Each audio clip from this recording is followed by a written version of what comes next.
মিডিয়ার তোষামদির কারণেই ফ্যাসিবাদ এতটা ভয়ঙ্কর হয়ে উঠতে পেরেছিল।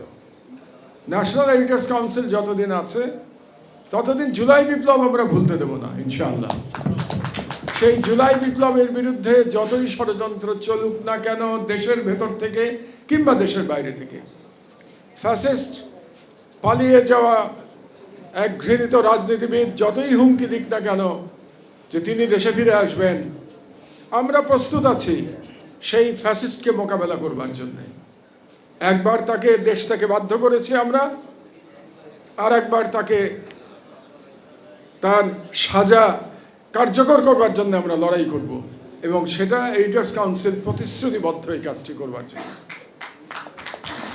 আর আরেকটি কথা বলেই আমার বক্তব্য শেষ করব, সেটা হচ্ছে যে আমরা editors council, national editors council কেন করেছি?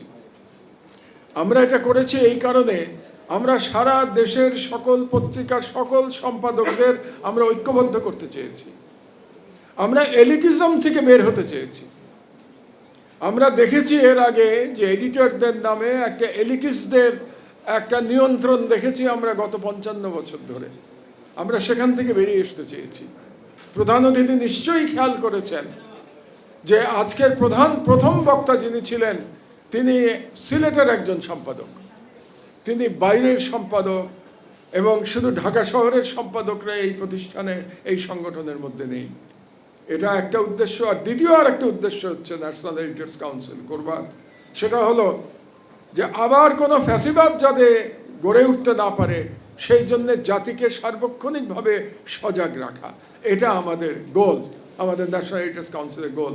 একটু আগে আমাদের শহীদ পরিবার থেকেও বলেছেন যে ফ্যাসিবাদের যে উত্থান হয়েছিল তার পেছনে মিডিয়ারও ভূমিকা ছিল।